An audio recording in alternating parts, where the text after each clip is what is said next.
राजस्थान प्रदेश युवा कांग्रेस ने आज बेरोजगारी और संविधान की रक्षा के मुद्दे पर मुख्यमंत्री आवास घेराव के लिए प्रदर्शन किया। इस प्रदर्शन में पूर्व उप मुख्यमंत्री सचिन पायलट, प्रदेश कांग्रेस अध्यक्ष गोविंद सिंह डोटासरा, युवा कांग्रेस के राष्ट्रीय अध्यक्ष उदय भानु चिब, राजस्थान युवा कांग्रेस के प्रदेश अध्यक्ष अभिमन्यु सिंह पूनिया समेत कई वरिष्ठ नेताओं और सैकड़ों युवा कार्यकर्ताओं ने हिस्सा लिया। प्रदर्शन का मुख्य उद्देश्य बेरोजगारी की समस्या पर सरकार का ध्यान आकर्षित करना था और संविधान की रक्षा के लिए आवाज उठाना था।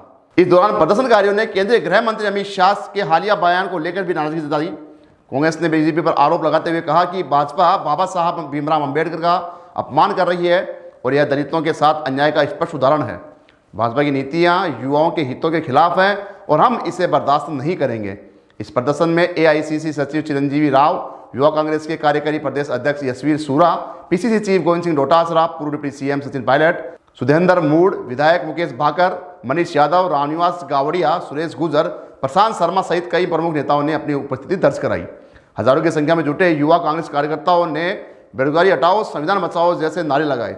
शहीद स्मारक पर शुरू हुआ यह प्रदर्शन जैसे ही मुख्यमंत्री आवास की ओर बढ़ने का प्रयास किया, तब युवाओं के उत्साह और उनकी बड़ी संख्या ने इसे राजस्थान में हाल के सबसे बड़े प्रदर्शनों में से एक बना दिया।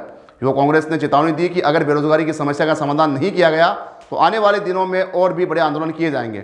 धरने प्रदर्शन में सभा को संबोधित करते हुए पूर्व डिप्टी सीएम सचिन पायलट ने कहा कि युवा कांग्रेस लगातार युवाओं और जनता के हितों को सड़कों से सदन तक उठाती आ रही है। संसद में देश के संविधान निर्माता बाबा भीमराव अंबेडकर को अपमानित करने का काम किया है।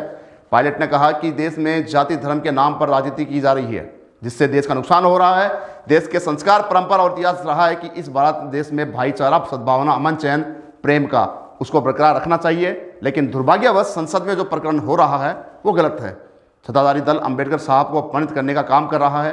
पीसीसी चीफ गोविंद सिंह डोटासरा ने भांकोटा में हुए हादसे को लेकर सीएम भजनलाल शर्मा पर तंज कसा है। डोटासरा ने कहा कि भजनलाल शर्मा सुबह सुबह ट्रैक सूट पहनकर चंद मिनटों के लिए अस्पताल में जा आए और हो गया उनका काम। डोटासरा ने भांकोटा हादसे को लेकर जिम्मेदारों पर हत्या का मुकदमा दर्ज कराने की मांग की है। जाति भाषा के नाम पर अगर कोई लोगों को बांटना चाहता है तो देश का नुकसान कर रहा है। मैं तो चाहता हूं कि देश में जो हमारी परंपरा है, जो संस्कार, इतिहास रहा, अमन, चैन, भाईचारे, प्रेम का, इसको बरकरार रखना चाहिए। लेकिन दुर्भाग्यवश जो संसद में प्रकरण हो रहा है, जिस प्रकार अंबेडकर साहब को अपमानित करने का काम सत्ताधारी दल कर रहा है, गृह मंत्री जी सदन के अंदर अंबेडकर साहब के प्रति जो भाव रखते हैं उनके जमा पे आ गए। और हम तो शुरू से कह रहे हैं कि पूरी भाजपा को माफ़ी मांगनी चाहिए। इस प्रकार अंबेडकर साहब जो हमारे संविधान के निर्माता थे, उनके प्रति आप अपमान वाले भाव रखते हो तो देश में ठेस पहुंचे लोगों को। पूरे देश में आज आंदोलन लोग कर रहे हैं, तो एक घमंड और अहंकार का परिचय है जहां पर भाजपा ने इस प्रकार के शब्दों का प्रयोग अंबेडकर साहब के लिए किया। और लोकसभा के अंदर देश में पहली बार संसद के अंदर सत्ताधारी दल के सांसदों ने अपवाद किया है। राहुल गांधी जी खड़गे जी को संसद में घुसने से रोका और उसके ऊपर जाके झूठे केस दर्ज कराए हैं राहुल जी के ऊपर। ये उनकी घबराहट का एक परिचय है। और गृह मंत्री जी के बयान में जो थूथू हो रही है, उसे जान बचाने के लिए इस प्रकार का पूरा नाटक रचा गया है। ये जो नाटक किया है, ये सिर्फ भाजपा अपनी खाल बचाने के लिए कर रही है। वो एक्सपोज हो चुके हैं। संविधान और अंबेडकर साहब के प्रति जो उनकी भावना है वो देश जान चुका है। राहुल गांधी जी को टारगेट कर अपनी जान बचाने के लिए और जनता का ध्यान डाइवर्ट करने के लिए काम कर रहे हैं। चोट कहाँ लगी थी हॉस्पिटल में, आप अभी बता? अरे हम तो कह रहे हैं जो सीसीटीवी कैमरा है संसद परिसर का, एक एक इंच वीडियो कैमरा से रिकॉर्ड होता है। सरकार को वो फुटेज दिखानी चाहिए जहाँ पे आरोप लगे हैं। सरासर झूठे आरोप हैं, बेबुनियाद आरोप हैं और सिर्फ ध्यान भटकाने के लिए पुलिस में केस रजिस्टर कराया है। हमने चैलेंज किया, राहुल जी ने खुद बोला, प्रियंका जी ने बोला, आप फुटेज दिखाइए ना। खुद ही आप उपवाद मचाते हो, धक्का मुक्की करते हो, संसद में जाने को रोकते हो और फिर केस कराते हो। आपने संसद में जो बयान दिया गृह मंत्री जी ने, उसके विरोध में पूरा देश आज सामने आ गया है और वो बैकफुट पे आकर घबराए हुए हैं, इसलिए राहुल जी पे आरोप लगा रहे हैं। आज आपने यहाँ पर एक साल के लिए जवाब देने का बात, एक साल पूरा हो गया। सरकार 1 साल पूरा हो गया है। साल भर पहले सरकार बनी थी, 4 लाख रोजगार की बात की थी, ना रोजगार दिया है, हिंसा बढ़ गई है। पूरे प्रदेश में शोषण हो रहा है, हिंसा फैल रही है, बलात्कार हो रहा है, नियंत्रण नहीं, लॉ एंड ऑर्डर नहीं है। और सरकार सिर्फ अधिकारियों के दम पर शासन चला रही है। जनता का मन उब चुका है प्रदेश सरकार से।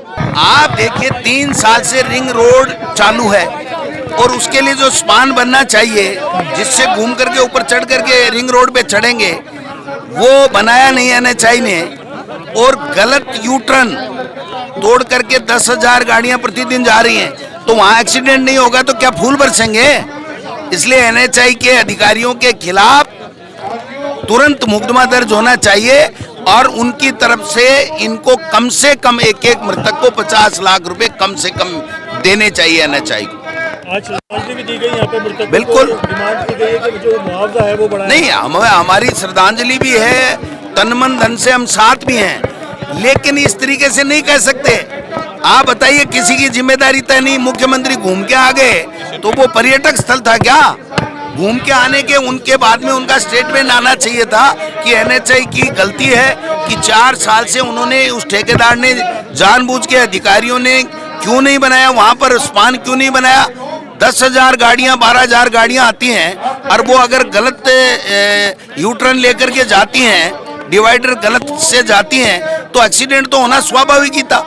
ये तो सुबह का समय था, अगर 9 बजे के लगभग होता तो कम से कम 1000 बच्चों के साथ में पता नहीं कितना बड़ा हादसा हो जाता। उस स्कूल के बच्चे भी उसी टाइम आते, तो इनके खिलाफ मुकदमा दर्ज करना चाहिए। ये बैठ के घूम के आगे ट्रैक सूट पहन के, इससे क्या हो गया साहब?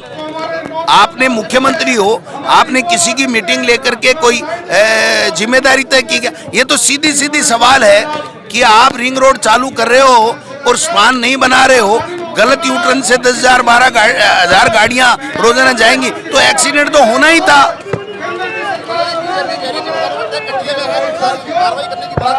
किसकी कार्रवाई? जांच काहे की जांच है? सीधा पड़ा है ना भाई, यू टर्न ही गलत है, स्पान बना ही नहीं, तो 4 साल से रिंग रोड चालू हो गई और वो स्पान क्यों नहीं बना? और वो नहीं बना, उसकी वजह से गलत यू टर्न लेने से 10,000 12,000 गाड़ियां रोजाना जाएंगी, तो 100% एक्सीडेंट होगा। तो किसी की जिम्मेदारी तो तय करनी पड़ेगी ना आपको, उसके खिलाफ मुकदमा दर्ज करना पड़ेगा। ऐसे थोड़ी होता है, उस ड्राइवर के खिलाफ मुकदमा दर्ज कर लिया और ये सब जो मर गए उनकी कोई जान नहीं, कोई इस जान की कोई कीमत नहीं है, ऐसा नहीं होने देंगे। आंदोलन करेंगे इनके खिलाफ। मैं कह रहा हूँ, जिम्मेदारियों के खिलाफ मुकदमा, हत्या का मुकदमा दर्ज हो और उसके बाद में उनको मुआवजा, जो मृतक और घायल हैं उनको कम से कम 50 लाख रुपए मृतकों को और उनके बच्चों को नौकरी देने का काम हिंदुस्तान की और राज्य सरकार, डबल इंजन की सरकार को करना चाहिए।